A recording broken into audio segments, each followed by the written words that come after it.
교회는 이 많은 문제가 있었다고 했죠. 많은 분쟁도 있었고요.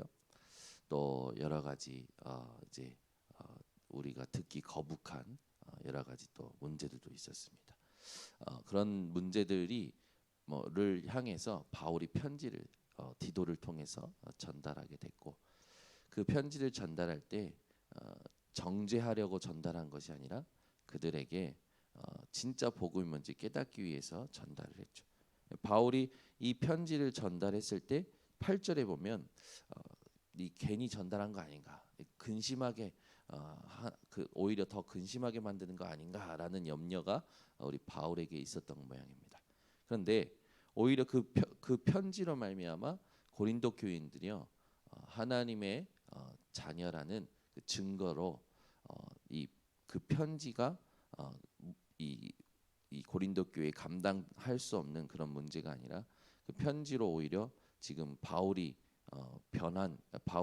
그 고린도 교회가 변한 것에 대하여 기쁘다는 표현을 하고 있습니다. 우리도 문제를 만나면 여러 가지 생각들이 있죠. 그리고 그 문제 속에 하나님이 원하시는 것이 뭔가, 이게 굉장히 중요합니다. 오늘 여러분들이 내적 갈등을 있을 겁니다. 이것을 하나님의 도구로 삼으셔야 됩니다.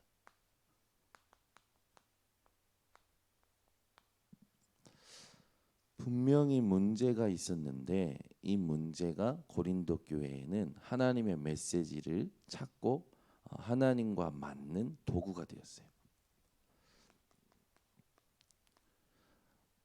고린도 교회의 문제에 대해서 바울이 편지합니다. 여기에 이제 바울의 편지가 디도를 통해서 전달이 된 거죠. 바울이 그동안 우리가 썼던 고린도전서의 편지를 보면은 이제 이 복음에 대해서 계속 이야기합니다. 너희가 정말 이 복음을 놓치고 하는 행동들, 이걸 계속 얘기하죠. 우리가 계속 확인했던 건데, 근데 중요한 거는 고린도 교인들이 그 편지를 받고 이제 바꾸는 거예요. 실제 갱신이 일어나는 거죠. 이것을 기뻐함으로 오늘 이 글을 적은 거죠. 어떤 갱신이냐? 하나님과 맞지 않았던 것, 하나님의 말씀과 맞는 갱신이 일어나는 거예요. 우리가 문제가 올 때마다 갱신해야 되는데 이 문제가 올 때마다 막 원망하고 문제에 빠지는 게 아니라 하나님이 주신 답을 찾고 내가 바꿔야 될 것을 바꾸는. 근데 우리에게 바꿔야 될 게 뭐가 있냐면 내 생각이, 내 마음이 하나님의 말씀과 맞는 갱신을 해야 됩니다. 이게 하나님이 원하시는 거죠. 이걸 바울이 기뻐함으로 오늘 편지를 쓰는 거예요. 그래서 9절에 보면 내가 지금 기뻐함은 너희로 근심하게 까닭이 아니요 도리어 너희가 근심함으로 회개함에 이름 까닭이라. 그죠? 결국 우리가 해야 될 갱신의 근본적인 게 뭡니까? 회개죠. 근데 회개는 여러분 얘기했지만 잘못했습니다, 안 하겠습니다가 아니라 생각과 행동을 끊어버리는 거예요. 근데 그거 여러분 기억하셔야 돼요. 우리의 생각과 행동을 우리가 끊을 수 있는 힘이 없습니다. 그래서 우리의 생각과 행동이 하나님의 말씀으로 다스림을 받아야 돼요. 그게 진짜 회개죠. 그래서 나는 할 수 없기 때문에 하나님께서 내 생각과 행동에 말씀으로 답을 주시는 걸 찾아내야 됩니다. 그 말씀을 가지고 있으면 그 또 그리스도의 언약을 그것을 가지고 있으면 반드시 그 문제를 이기게 되죠. 그래서 진정한 회개가 뭐냐? 이거를 우리가 어저께 또 잠깐 다뤘죠. 여러분들이 단순한 잘못했습니다, 안 하겠습니다가 아니라 생각과 행동에 하나님의 말씀으로 답을 얻는 것이 하나님이 원하시는 겁니다.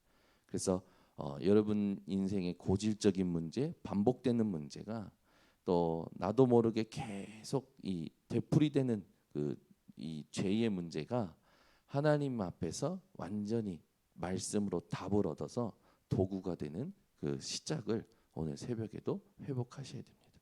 그래서 여러분이 여러분의 자신을 잘 아실 겁니다. 그래서 여러분이 놓치지 말아야 될 게 뭐냐면 분별해야 돼요. 우리는 분별하는 힘을 하나님이 성령으로 주셨어요. 이 성령은 말씀으로 우리에게 분별하도록 인도하십니다.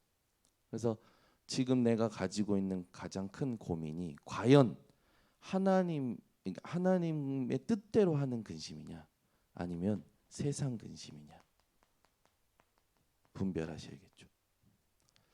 요셉의 형들을 보면 요셉의 형들은요, 요셉이 이쁨 받는 것에 대해서 시기질투합니다. 아버지가 좋은 옷을 입혀주는 것을 시기질투해요. 이 요셉을 시기질투했던 형들은 결국은 요셉을 죽이려고 작정하죠. 그러다가 이제 애굽 상인의 손에 이제 애굽 노예상에 이 동생 요셉을 팝니다. 요셉은 형들의 손에 의해서 팔렸지만 정확히는 요셉이 하나님의 언약을 이루어가는 과정이었죠. 그런데 이 요셉의 형들의 상태는 뭐냐면 늘 여기에 영향받는 거예요. 의식주. 우리 성도님들의 그 근심이 의식주에 있다면 여러분 세상 근심입니다. 여러분은 무엇을 먹을까, 무엇을 입을까, 무엇을 마실까 염려하지 말라고 하셨던 예수님의 말씀을 기억하시기 바랍니다. 그것은 전부 이방인이 구하는 것이라고 했어요. 우리가 해야 될 기도는 먼저 그의 나라와 그의 의를 구하라. 그리하면 이 모든 것을 너에게 더하여 주시리라. 우리에게 더하여 주실 것은 사실 우리의 집중의 대상이 아닙니다. 우리의 집중의 포인트는 어디입니까? 보좌화고 하나님이 주신 그리스도화 되어지는 거죠. 그래서 여러분 가는 곳마다 보좌화가 이루어지고 복음화가 이루어지는 참된 축복을 누리시기를 바랍니다. 그래서 세상 근심을 오늘 완전히 발판 삼으셔야 돼요. 분별하시기 바랍니다. 여러분은 어떻게 해야 되냐? 하나님의 뜻대로 근심하시는 겁니다.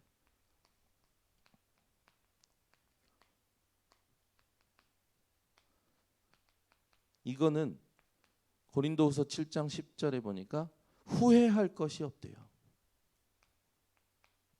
후회 없는 근심이 있습니다. 그게 뭐냐? 하나님의 뜻대로 하는 근심이에요. 근데 세상 근심은 이 근심을 하면 반대로 후회하게 된다라는 거죠. 여러분 세상 근심은 후회할 수밖에 없는 것들입니다. 그러나 하나님의 뜻대로 하는 근심은 후회가 되지 않아요. 그래서 고린도 교회에 있는 성도들이 자신들의 있는 문제에 대하여 바울이 편지 쓴 복음의 편지를 가지고 우리가 과연 이 지금 와 있는 문제에 하나님의 뜻이 뭐냐 근심하게 된 거죠. 그 근심으로 말미암아 그들은 갱신하게 되었죠. 그리고 그 갱신을 디도를 통해서 이 전에 들은 바울은 큰 기쁨을 오늘 적은 겁니다. 후회할 것이 없고 회개를 이루게 한다. 회개를 이룬다. 그리고 이 회개로 말미암아 구원에 이르게 한다. 여러분 우리 오늘도 모든 그 문제마다 하나님의 뜻대로 하는 근심이 회복되시기를 바랍니다. 그러면 우리에게 기준이 있어야겠죠. 하나님의 뜻대로 한다라고 했을 때 기준이 있습니다. 첫 번째입니다. 복음에 유익한가? 이걸 여러분들이 딱 생각하셔야 됩니다. 지금 나의 생각이, 지금 나의 염려가, 지금 나의 지금 헌신이, 지금 나의 선택이 복음에 유익한가? 이걸 한번 생각해 보세요. 그리고 말씀의 흐름이 있습니다. 강단에 또 우리 본부와 현장에 말씀의 흐름이 있어요.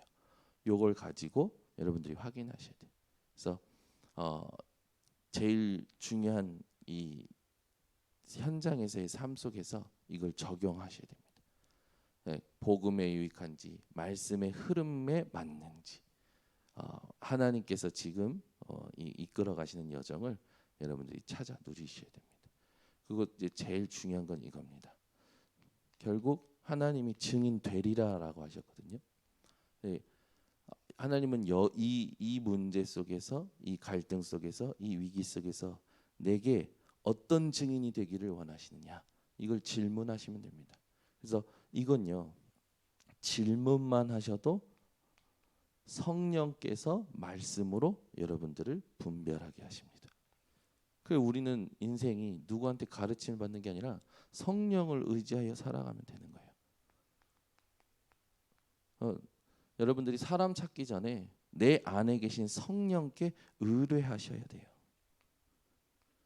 성령을 의지하여 성령을 신뢰함으로 성령께 질문하고 기도하기 시작하면 하나님이 성령을 통하여 여러분들에게 역사하십니다. 그래서 여러분들이 오늘 현장에 가셔서도 다른 거 막 이렇게 이 마음에 두지 마시고 흔들리지 마시고 정확하게 이렇게 분별하는 인생을 사시기 바랍니다. 그렇다면 우리는 지금 뭐냐면 매일 점검해야 돼요. 매일 점검할 것 첫 번째 있습니다. 여러분들이 가지고 있는 상태를 점검하셔야 됩니다. 네.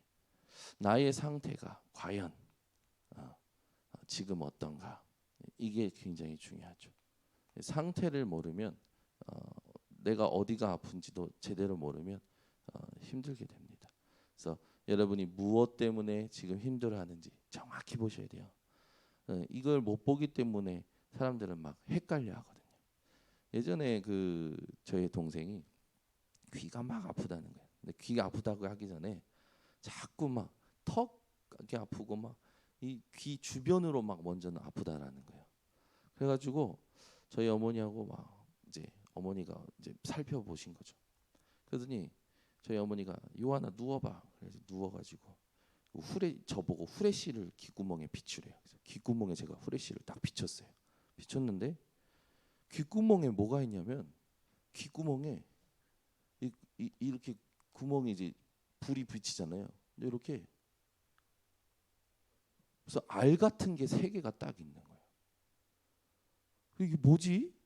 그래서 저희 어머니가 귀 이렇게 파는 거 있잖아요. 그걸로 이걸 뜯는데 뜯으려고 하는데 동생이 막 자지러지는 거예요. 뭐지? 그래. 좀만 참아봐고 딱 뜯었는데 피가 막 또 막 나는 거예요. 봤더니 벌레가 귀 속에다가 알을 깐 거예요. 거기서 기생하고 있었던 거예요. 근데 이 기생하는데 귀가 너무 아프니까 이 주변이 다 아픈 거예요. 요걸요 그 자리에서 다 뜯어낸 거예요. 뜯어내고 저희 어머니 대단하시죠. 저 같으면 병원 데려갔을 텐데 다 뜯어. 야 참아봐. 팍. 참아봐. 팍 뜯는. 다 뜯고 여기다 후시딘 발라주셨어요.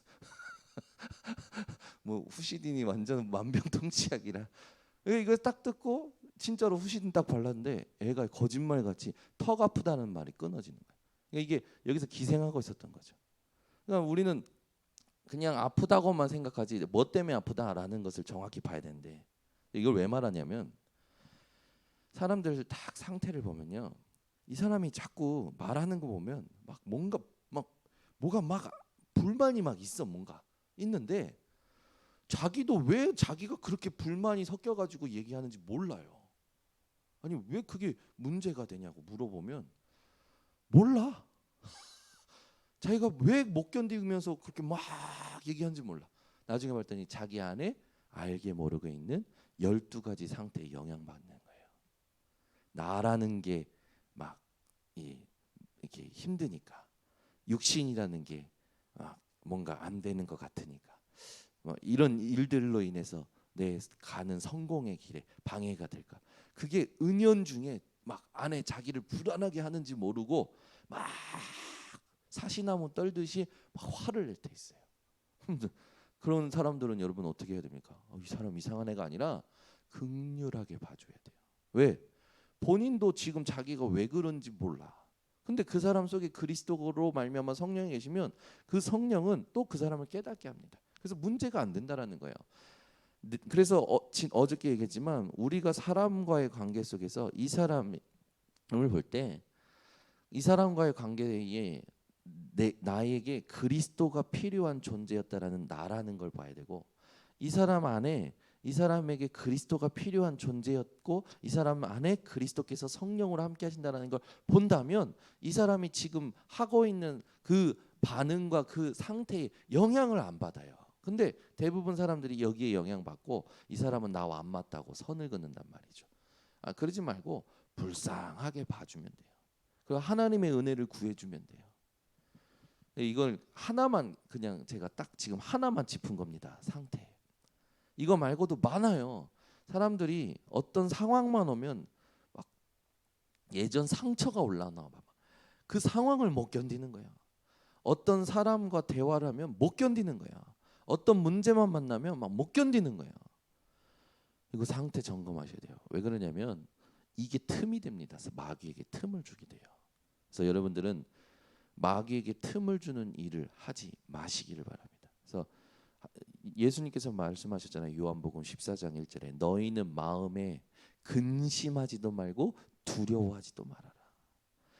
너희 그 앞에 13장에 보면 자신들의 계획과 자신들이 생각했던 것과 다른 방향으로 예수님 말씀하시는 것을 듣고 막 근심하고 두려워하는 거야.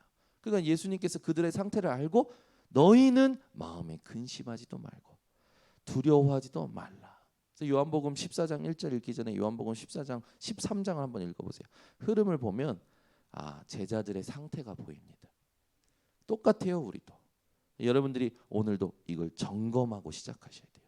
이걸 점검하고 이제 고린도 교회가 갱신하였던 것처럼 여러분들이 분별하는 이 응답이 오늘도 회복되시길 바랍니다. 또 점검하실 게 있습니다. 뭐냐? 응답은 이미 와 있는데 문제와 갈등과 위기로 포장되어 와 있어요. 이걸 못 보는 거예요. 그냥 문제라고만 보이는 거라. 하나님이 그 속에 어떤 응답과 축복을 담아 놓으셨는지가 보이는 게 아니라 갈등으로만 보이고 위기로만 보이니까 속게 되는 거예요. 여러분은 와 있는 응답을 보는, 응답이 와 있다고 믿고 보는 여러분들 되시기를 바랍니다. 세 번째입니다. 우리가 제일 점검해야 될 게 뭐냐면 사실 하나님은요 이 모든 걸 전도와 연결시키십니다. 근데 우리에게 전도 스케줄이 없어. 오늘 전도에 대한 관심이 없어. 여러분 하나님 분명히 하나님은 전도와 연결시키십니다.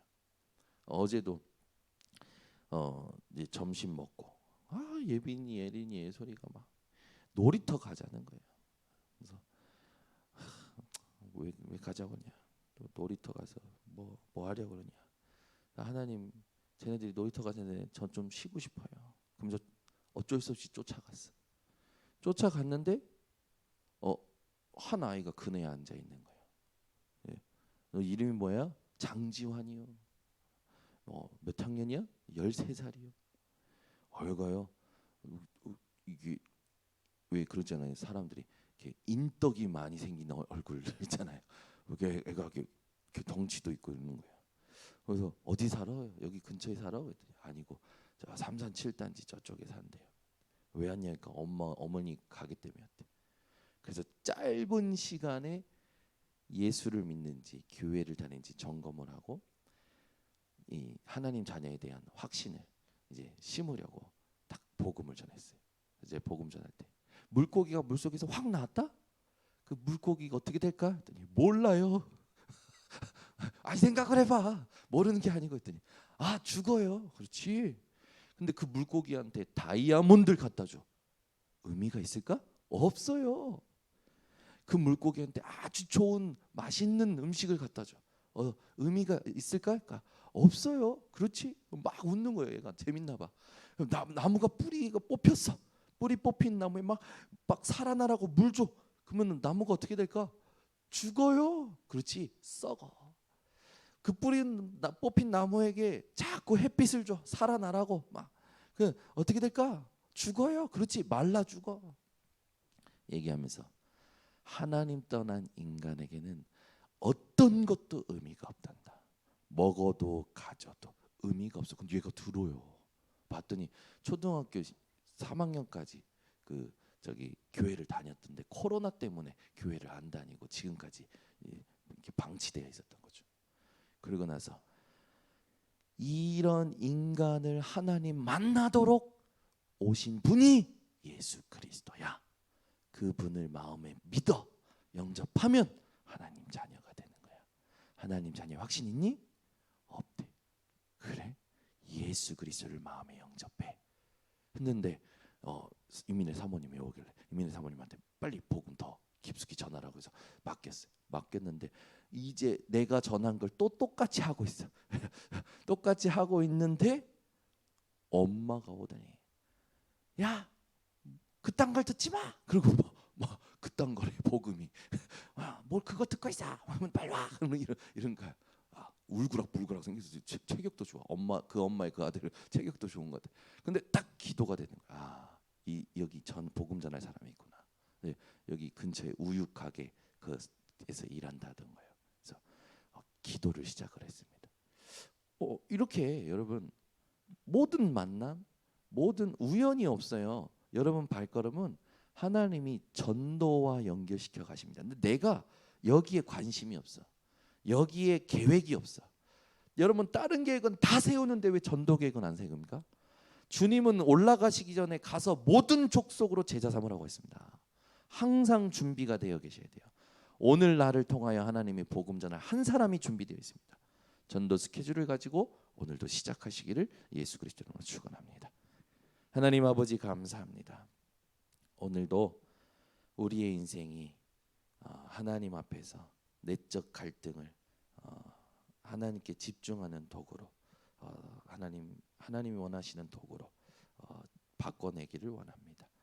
오늘도 어디에서 무슨 일을 하든지 내 안에 일어나는 모든 것들이 하나님의 뜻대로 하는 근심이 되게 하시고 세상 근심을 완전히 발판 삼아 하나님께 영광 돌리는 오늘 하루가 되도록 인도하여 주시옵소서. 지금은 우리 주 예수 그리스도의 은혜와 아버지 하나님의 놀라우신 사랑과 성령 하나님의 교통하심이 오늘 한 영혼을 구원할 모든 제자들 머리 위에 모든 온라인 생방송 현장 위에 지금부터 영원토록 항상 함께 있을지어다. 아멘.